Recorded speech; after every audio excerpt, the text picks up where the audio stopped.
God is angry, just not with who you think. It's not with the sinners, the prostitutes, the drug addicts, or the gays. Nope.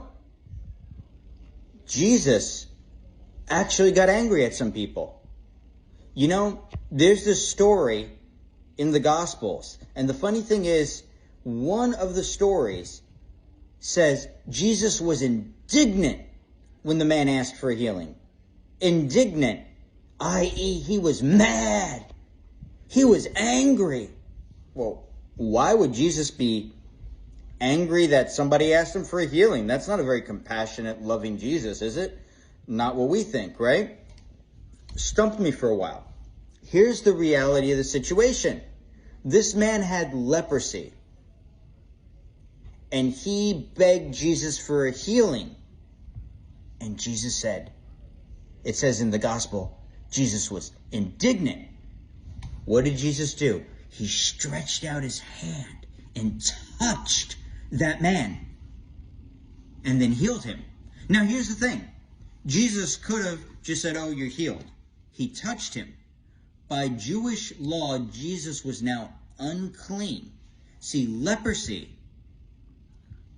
made you unclean in Jewish law. It was a disease. And that man with leprosy, nobody could go near him, and he wasn't allowed near anybody else. That man was alone and isolated. That man probably felt no purpose, no value, worthless. Even beyond that, people in those times believed that if you were sick, it was usually because you were a sinner. Nobody was allowed near that man, let alone to touch him.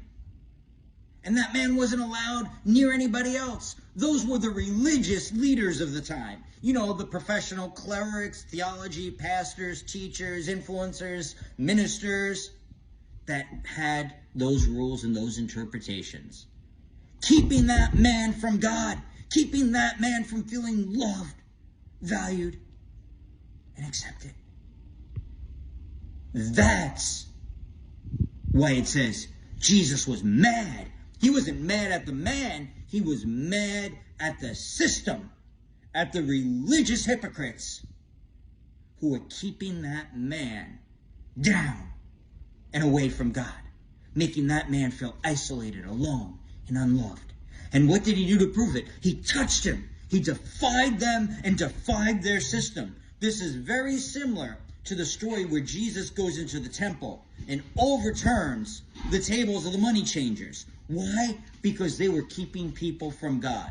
Today, we have pastor after pastor, teacher after teacher, minister after minister, keeping people from God, yelling, sinner this, you're not worthy, this, that, telling people even to avoid those people, to call them out, to shun them in some cases. Just like back then. You bet God's mad. Like any loving father who wants to protect his children, God is mad. But it's not at the sinners.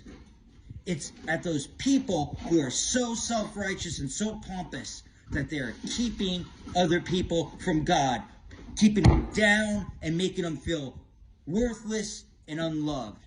That's what Jesus reacted to, and that's what he reacted to his whole life. In addition, there was the story of Jesus healing the man on the Sabbath, where he condemned the religious people again and said, hey, isn't this man worth more than your laws as a human being? Why shouldn't I heal him on the Sabbath? Jesus got mad, all right. God gets mad, but it's at people who keep his children from experiencing his love. Now that is what makes God angry, along with hypocrisy, pride, taking advantage of people, and not acting in love. Those are the things that make God angry. Thanks for listening.